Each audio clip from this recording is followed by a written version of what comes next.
Speaking today will be Chief Davis and our Deputy Chief of Investigations, Brooke Wright.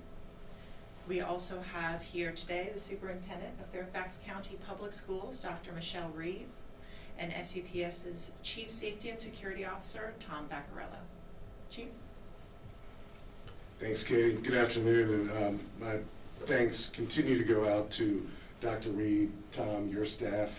It continues to be a great collaborative partnership, but we're here today to talk about a life that wasn't lost, a life was taken, and I think that's a big difference, and words have meaning. The life of a 14-year-old child was simply not lost the other day. It was taken by a gunman who intentionally shot and killed one of our children. And that's something that has the attention of our entire community, and it should. So to be able to announce just 48 hours later that Ishmael Cruz Del Cid, 18 years old, has been charged with second-degree murder and other charges is something that satisfies us in the aftermath of such a tragedy, to be able to take him off the street and hold him accountable.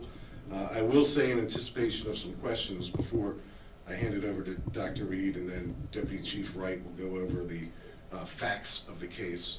I will say that there are some strong neighborhood associations that we're pursuing. There is no information at this time, that there is a gang nexus, so I anticipate that's a question, because it's a conversation that I believe is being had in our community. There are minimally neighborhood associations. If any other associations exist beyond that, we're going to be at a point in the near future to be able to answer those questions. But today, we do not have anything to speak about on that point.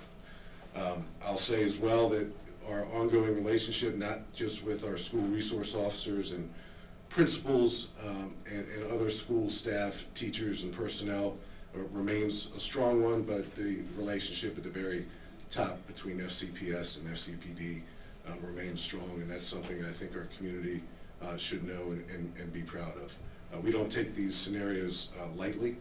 We're proud of the fact that our school system is safe, and we're all committed to keeping it that way, and the relationship is strong. So I'll turn it over to Dr. Reed first, and then Deputy Chief Wright will go over the facts of the case, and then we'll take any questions you may have.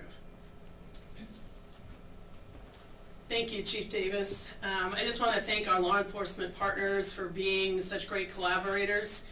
We were in touch with them from the very moment that we were aware of the situation, and our Chief Safety and Security Officer directed our staff to respond in a thoughtful way as we maintain the significant importance of safety and security for each and every one of our students and all our staff. I also want to thank all of our staff for their swift response and their continued response yesterday during school as we provided counseling services and support for students who were impacted by the taking of the life of one of our students. So again, want to assure our community that the safety of our students remains a top priority, and we'll continue to partner with our law enforcement partners, and thank you for your continued dedication and efforts. Just to go over the facts of the case and what happened on Wednesday. Shortly after 3:30, I believe the original call was at 3:37 p.m., officers from our Fairfax district responded to a call of shots fired in the area. Upon their response, within minutes, they located the victim and immediately rendered life-saving efforts until they were relieved by the Fire and Rescue Department. Unfortunately, after the Fire and Rescue Department transported the victim to Reston Hospital, he succumbed to his injuries. The officers that weren't engaged in the life-saving efforts immediately started a search for the gunman. They talked to several witnesses in the area. There is some surveillance video that's in the area. And I tell you this to tell you that there may be other witnesses that we haven't spoke to, or other evidence in video that we haven't gathered. And if you're in possession of any of that, we definitely want to hear from you as well. The manhunt continued that day. We were not able to locate the suspect at that time, but we were pouring, as you all saw that day, several resources at the investigation, to include our fugitive unit. We were assisted yesterday with tracking by U.S. Marshals, so we appreciate their assistance and partnership as well.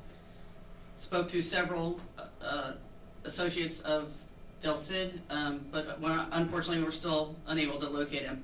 Last night we received a call from his attorney, who negotiated for him to turn himself in. He turned himself in last night around 11 p.m. Declined to make a statement to our detectives at that time, and he's being held currently at the ADC without bond. And with that, we'll take any questions. I know you said there's no direct nexus yet with gang activity. What do you know about how well the shooter and the victim knew one another? I mean, what prior relationship was there, if any? Yeah, we're certainly digging into that. That is definitely a strong part of our investigation to determine what the motive of this might have been. There was definitely a physical altercation between the parties prior to the shooter firing 3 rounds, 2 of which struck our victim. The third was shot at another victim who was not struck. There's obviously some ongoing knowledge of the parties to each other. We believe there's ongoing verbal disputes. We don't know if there was any prior physical altercations between the parties, but they were definitely known to each other, and we don't know, and we'll be looking into whether or not this was a planned to meet and have an altercation. Yeah, that was my next question. Yeah. So you don't know yet whether that We're was still a investigating destination that. they both planned to come to. Yeah, detectives will be going through evidence, and between social media and electronics and all that kind of forensic technology they'll be digging into, that will help support what the relationship or what the intent may have been. Again, we'd also like to hear from anybody who has information about these parties, their relationship, and any previous knowledge of interactions between them. And it seems very lucky that there's not a second victim. Absolutely, we do believe that the shot that was fired at the second victim was intended to hit him. So, any other questions? Yes, sir. Are you releasing the name of the 14-year-old? No, by Virginia law, we would not do that. Are you able to speak to which schools counseling efforts are being focused at right now? We are focusing really counseling efforts primarily at Westfield High School and Herndon High School, as well as other high schools as this story is out in social media further. And as information from law enforcement is updated this afternoon, we'll be sending a note out to our families in the community. Superintendent Reed, without naming this very young victim, can you share anything about his profile in FCPS, just anything about how it's hitting those school communities, this loss? So anytime a student's life is taken before its time is a tremendous loss for us. And the proliferation really of gun violence with our youth is a significant challenge for us across the country. So what I can say is that he was a student in good standing at Westfield High School, and our prayers go out to his family and all those impacted by this tremendous loss. Can I ask Mr. Vaccarello a quick question? Sure. We haven't had a loss quite like this in a while. We haven't seen, the kind of surge in gang violence that was apparent in the county some years ago. But what's your sense right now about, the prevalence of guns and how it makes your job more challenging? So I'll echo what the superintendent said about guns in general in our society, but I don't have a comment of what my sense is. Rely heavily on the police department and their guidance to me in these activities. But we continue to watch it. We continue to staff it from our school security perspective and work very closely with our school resource officer. We have a lieutenant commander that sits in our office that oversees the program, and it's a direct communication daily. Thanks. And Julie, I just want to put a little bit of a point on it. We're not characterizing this as a gang-related No, I matter. understand. So I think we have to be really careful about that. But there's certainly some neighborhood associations, like Chief Wright said, they're known to each other. A personal dispute was involved with a firearm. So that's something, like Dr. Reed said, that our nation is concerned about, that seemingly petty disputes are resolved with a firearm. So that's something that has us all concerned. And all 3 of these teens were attending FCPS schools, was Del Cid also? 2 of the 3, our shooter, our now defendant in this case, recently graduated from Mountain View Alternative School. Oh.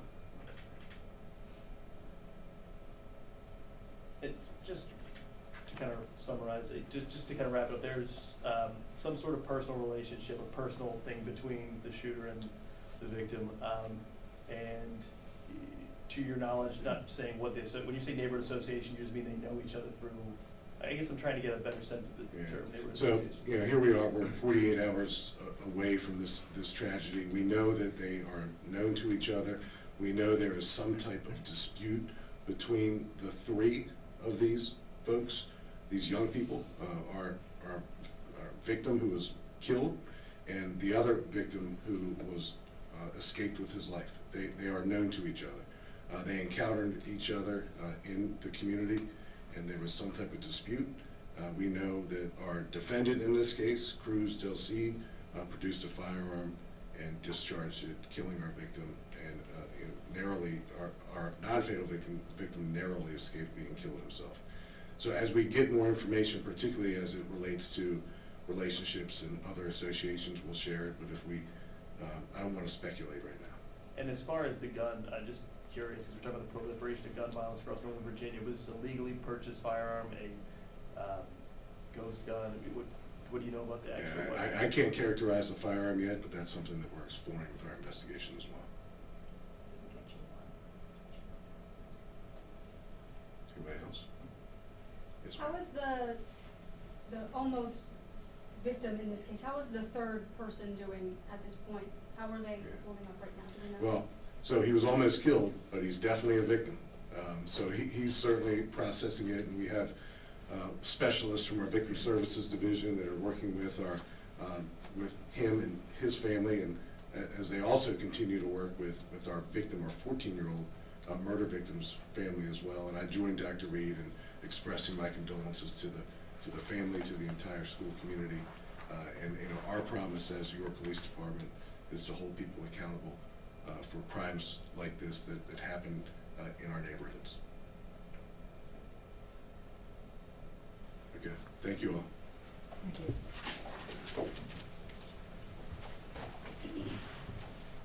Thank you all for coming out today. We will be posting the update for this on our blog shortly. You can also follow us online at Fairfax County PD for any updates on this case. Thank you so much.